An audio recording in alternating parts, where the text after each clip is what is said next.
बिस्मिल्लाहिर्रहमानिर्रहीम, अस्सलाम वालेकुम। वेलकम बैक टू किरण का किचन। कैसे हैं आप सब? और आज की फरमाइश भी वही फरमाइशी मेरी आज ये रेसिपी है जो बहुत टाइम से फरमाइश हो रही थी। हमारी गोश्त की कढ़ाई बना दें, गोश्त की कढ़ाई बना दें। तो फाइनली आज गोश्त की कढ़ाई बन गई है। कैसे बनी है चलें जी बता देते हैं। शुरू से स्टेप बाय स्टेप बनाना कर देते हैं स्टार्ट। कढ़ाई में ले लिया है मैंने 1 से 1.5 कप ऑयल। उसमें मैंने एक बड़ा साइज़ का प्याज चॉप करके, बारीक चॉप करके डाल दिया है। और इसको अच्छे से कर देंगे हम, थोड़ा सा कलर चेंज होने तक इसको हम करेंगे फ्राई। बस हल्का सा कलर जब इसका चेंज हो जाएगा ना, तो इसमें डाल देंगे हम 1.5 चम्मच भर के अपना अदरक लहसुन का फ्रेश पेस्ट। ठीक है जनाब। फिर अदरक लहसुन के पेस्ट को अच्छे से इसमें फ्राई कर लेंगे ताकि हमारे अदरक लहसुन का पेस्ट भी अच्छे से फ्राई हो जाए, जो उसकी कच्ची स्मेल है वो भी ख़त्म हो जाए। इसको हम लगातार 2 से 3 मिनट चलाएंगे, उसमें इसकी कच्ची स्मेल ख़त्म हो जाएगी। इसको हम अच्छे से कर लेंगे फ्राई। उसके बाद जी अपना डाल देंगे गोश्त, जो कि है ½ kg। ये मैंने धो के इसको अच्छे से रख दिया था। अब इसको अपने हम प्याज में और अपने अदरक लहसुन में इसको अच्छे से कर लेंगे मिक्स, ताकि हमारा गोश्त भी इसमें अच्छे से फ्राई हो जाए। और गोश्त भी हमारा जो है पानी रिलीज़ करेगा, तो हम इसी पानी में अपने गोश्त को थोड़ा सा गलाएंगे। पहले तो हम इसको कर देते हैं इसका कलर चेंज होने तक फ्राई, अपने प्याज अदरक लहसुन के साथ अच्छे से मिक्स कर लेंगे इसको। और बहुत आसान रेसिपी है, और आप जब स्टेप बाय स्टेप फॉलो करेंगे ना, तो आप बीफ की कढ़ाई भूल जाएंगे, इतने मज़े की बनी थी। अब ये मैंने 1 टमाटर में से 2 कट करके ना टमाटर रख लिए हैं। तो अब ये देख लें आप, ये भी मैंने जो है ना 1.5 पाव के करीब टमाटर हैं ये। इसको मैंने बीच में से 2 करके ना, इसको मैंने अच्छे से इस तरह से फैला दिया ताकि इसकी स्किन जो है ना उतर जाएगी ईजीली। अब इसको मैंने ढक के पकाया है जी 15 मिनट। पूरे 15 मिनट के बाद जब मैंने इसके चेक किया तो हमारे टमाटर बहुत अच्छे से सॉफ्ट हो चुके थे, और इसका जो स्किन है ना वो भी ऊपर अलग हो गई थी। तो अब हमने क्या करना है, हमने जो इसकी ऊपर की स्किन है ना, इसको हमने किसी भी चिमटे की मदद से, किसी भी स्पून की हेल्प से इसको उतार लेना है। इसकी टमाटरों की जो ऊपर की कब वो है ना लेयर, इसको उतार देना है। सारे टमाटरों की हम स्किन उतार देंगे जी। अब इसको अपने चम्मच की हेल्प से दबा दबा के कर देंगे मिक्स, ताकि ये अच्छे से इसमें मैश हो जाए।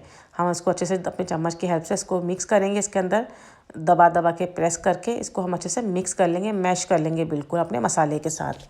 इसी तरीके से आप दबा दबा के करेंगे तो ये सारे जो है ना टमाटर, वैसे ये बहुत सॉफ्ट हो चुके हैं, तो ईज़िली ये चम्मच की हेल्प से मिक्स अच्छे से हो जाएंगे, क्योंकि हमने 15 मिनट दिए अपने टमाटरों को ताकि ये अच्छे से सॉफ्ट हो जाएं, और जो कि ये अच्छे से सॉफ्ट हो चुके हैं।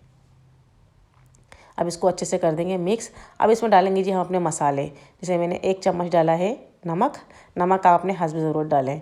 साथ में मैंने 1 चम्मच भर के डाला है इसमें पिसी हुई मिर्च। ½ टीस्पून डाला है धनिया पाउडर, ½ टीस्पून डाला है हल्दी पाउडर।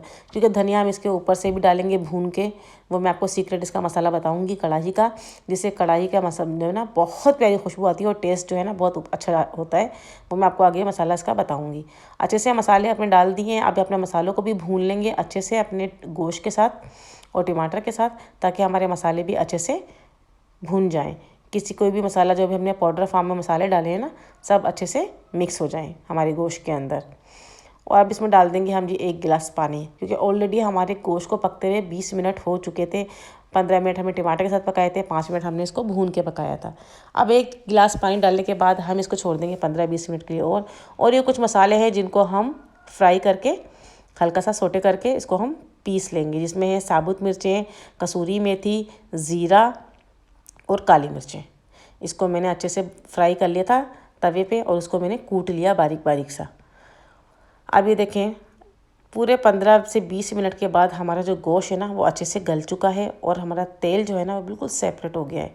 अच्छा जी, जो मैंने आपको मसाले दिखाए थे ना, खड़े मसाले, साबुत धनिया, ये आपने बिल्कुल भी स्किप नहीं करनी, ये आपकी कढ़ाई में बहुत ज़्यादा टेस्ट देंगे। अब इसमें मैंने 1 कप जो है ना छोटी कटोरी मैंने भर के इसमें दही डाल दिया है। अब इसको हम दही के साथ अब पकाएंगे, ताकि हमारा दही भी अपना पानी छोड़े। अब इसको हम अच्छे से दही के साथ भूनेंगे। ठीक है जनाब। अच्छा जी, जो मसाले मैंने आपको बताए हैं उनको अपने ड्राई रोस्ट लाजमी करना है, थोड़ा सा उनको फ्राई करके फिर आप इसको कूट लें। कसूरी मेथी है, साबुत धनिया है, काली मिर्चें हैं और ज़ीरा है।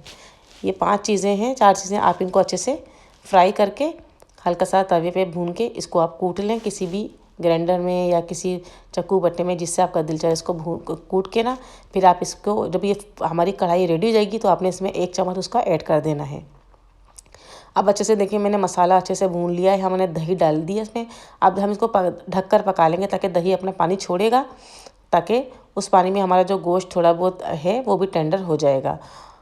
अब इसमें मैंने डाल दी है 4 मोटी वाली ना ग्रीन वाली फ्रेश हरी मिर्ची डाल दी है मैंने। अब इसको हम ढककर पका लेंगे ताकि तब तक हमारा जो दही का पानी है वो भी सूख जाएगा।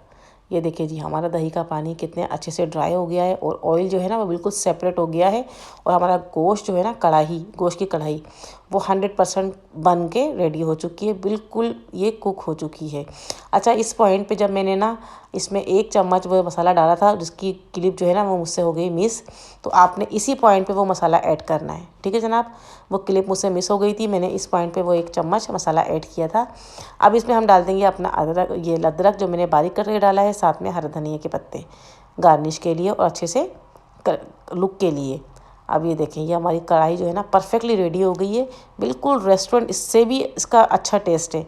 आप लोग ज़रूर ट्राई कीजिएगा और ये किसी की फरमाइश थी जो कि मैंने पूरी कर दी है।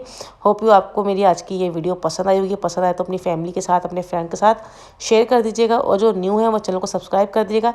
ऐसी रेसिपी आपको मेरे चैनल पर मिलती रहेंगी।